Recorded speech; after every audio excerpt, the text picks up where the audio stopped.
Good evening sir. Good evening. इस बार मेरा ये पहला अटेम्प्ट था 12th के बाद नीट 2024 का। और मेरा सेंटर बोकारो में था। मैं बोकारो की रहने वाली हूँ। जो मेरा नंबर आया था सर वो था 670 एज पर जो प्रोविजनल आंसर की थी। जो नीट की फाइनल आंसर की आई थी उससे भी मेरे नंबर 670 ही बन रहे थे। लेकिन जब मेरा स्कोर कार्ड आया 4 जून को तो 651 मार्क्स आए। सर प्रॉब्लम वो भी नहीं थी। प्रॉब्लम ये थी कि जो रैंक था वो 28,000 कुछ चला गया था, 28747 टू बी एग्जैक्टली। और मैंने ऐसा बिल्कुल भी नहीं सोचा था कि रैंक चला जाएगा। मुझे लगा था कि मुझे गवर्नमेंट कॉलेज आराम से मिल जाएगा। और सब घर में बहुत खुश थे, माता पिता भी सब बहुत खुश थे। लेकिन जब रैंक आया तो बहुत दिक्कत हुई। इतना ज्यादा प्रेशर मैंने एग्जाम देने वक्त भी फील नहीं किया था जैसा मैं अभी कर रही हूँ। अब पता नहीं सर कॉलेज मिलेगा कि नहीं मिलेगा, कैसा कॉलेज मिलेगा। ड्रॉप लेना चाहिए, अगर ड्रॉप ले भी लिया तो अगले साल कट ऑफ 680 ना हो जाए। सर अब सच में कुछ समझ में नहीं आ रहा कि मुझे क्या करना चाहिए क्या नहीं करनी चाहिए। आप बताइए। रोज़ ऐसे ही बच्चों से मैं मिल रहा हूँ, पेरेंट्स से मिल रहा हूँ, 650 नंबर पे आते हैं और रोते रहते हैं। अलग कह रहे हैं कि 650 का मतलब है कि बच्चा ब्रिलियंट है। इस ब्रिलियंट। बच्ची ने अपना आंसर शीट मैच कराया तो 670 है ना। 670 जब आता है, इसके पास मार्क्स यस आता सर। है तो 651। अब आप समझिए कि 651 पे पहले गवर्नमेंट मेडिकल कॉलेज मिला करते थे। आपस में आपने ऊपर ग्रेस मार्क्स दे करके ऊपर इतने लोगों को ठूस दिया गया है कि अब 651 पे बच्ची को गवर्नमेंट मेडिकल कॉलेज नहीं मिलेगा। 22,000 सीटें ही हैं और इसका रैंक हो गया 28,000 शायद कह रही थी।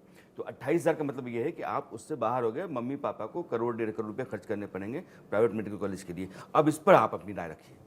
तो बहुत से बच्चे मेरे से रोज़ मिल रहे हैं। कल मैं कम से कम 15-20 बच्चों के साथ तो लाइव गया था यूट्यूब के ऊपर, जिनके 640-650 नंबर। वो कह रहे हैं कि सर जब हमने कैलकुलेट किया था 640-650, घर में खूब खुशियाँ मनाई। और जैसे ही रिजल्ट सामने आया हम लोग को समझ में नहीं आ रहा था अब क्या करेंगे। 640-650 पे तो हम पहुँचने वाले थे सर कॉलेज, हमने लाइफ पूरी सोच ली थी कॉलेज की।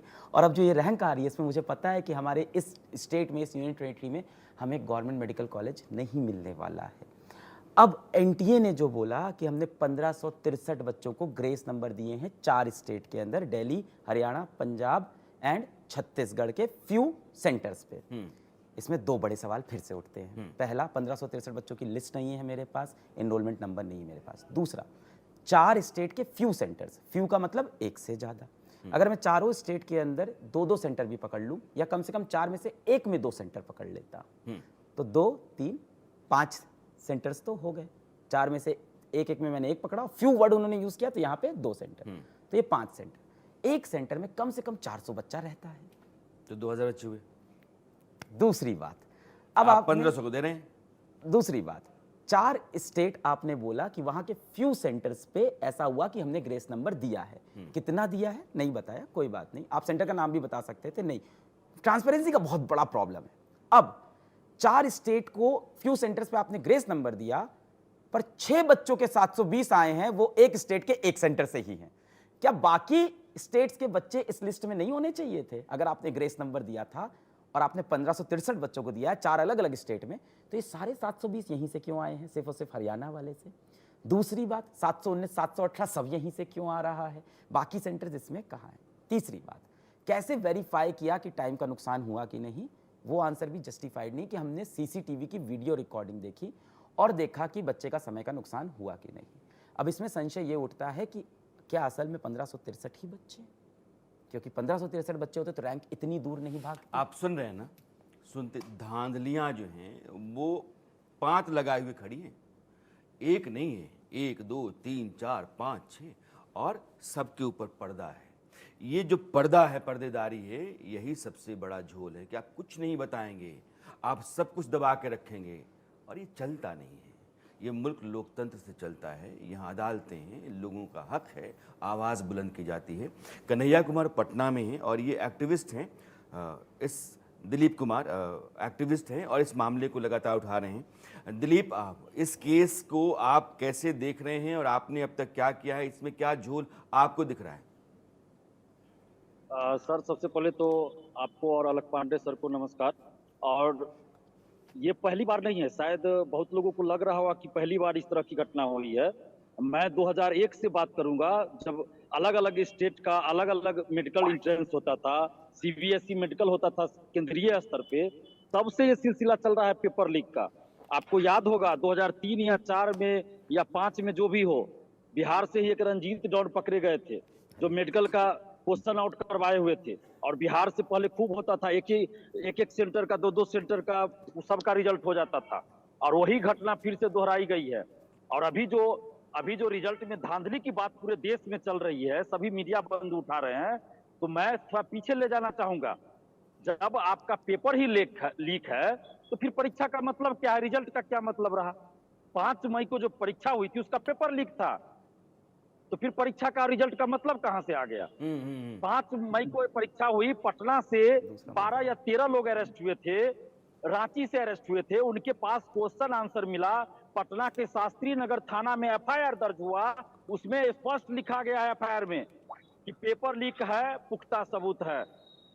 कुछ लोगों ने हमसे मांगा भी था एफआईआर की कॉपी, कोटा के लोगों ने फोन किया था, हमने दिया भी था उनको एफआईआर की कॉपी। वो लोग बोले हम सुप्रीम कोर्ट में केस करेंगे, हमने एफआईआर की कॉपी भी दिया था।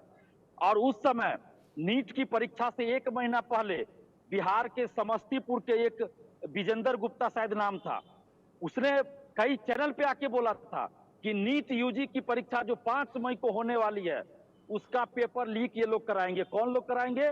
बिहार में 15 मार्च को परीक्षा हुई थी बीपीएससी टीआरई 3 शिक्षक भर्ती की, उसका भी पेपर लीक हुआ था। 270 लोग हजारीबाग से मैरिज हॉल दिलीप में जो पकड़े कह रहे गए हैं थे ये उनको। अपने आप में एक बड़ा सवाल है कि 5 मई 2024 को नीट की परीक्षा हुई थी और 5 मई को पेपर लीक था, 4 मई को रात में ही पेपर लीक हुआ था और व्हाट्सएप पर घूम रहा था। जिस इम्तिहान का पेपर पहले ही व्हाट्सएप पर घूम रहा है उस इम्तिहान की प्रासंगिकता कितनी रह जाती है, आपने उस पर भी पर्दा डाल दिया। गिरफ्तारियां पटना में 13 लोगों की, कुल बिहार में 13 लोगों की हुई थी। और यह सब कुछ दबा करके रखना, और जो बच्चे लगातार कई साल से मेहनत करते हैं, दिन रात एक करके रखा हुआ है, माँ बाप की तरफ देखते हैं, वो अपनी ज़रूरतें काटते हैं, अपना पेट काटते हैं और अपने बच्चे को पढ़ाते हैं इस उम्मीद में कि मेरा बच्चा क्वालिफाई करके डॉक्टर बन जाएगा, बनने की काबिलियत रखता है। अभी अलग कह रहे हैं कि 640 650 स्कोर करने वाले बच्चे ब्रिलियंट होते हैं, ये बहुत अच्छे स्कोर है, लेकिन आपने अपनी धांधली के जरिए ऊपर इतने लोगों को भर दिया कि सरकारी मेडिकल कॉलेज में वो जो काबिल लड़के थे जिनका हक बनता था वहाँ जाने का, उनको आपने रोका है। और मैं कहता हूँ, मैं कहीं रोका है कह रहा हूँ, कोई संशय नहीं है।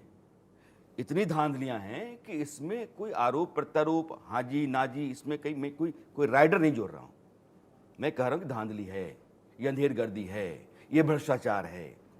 एक बच्ची है प्रकृति, वो भी लाइव जुड़ रही है। प्रकृति, आपके साथ क्या हुआ बेटा?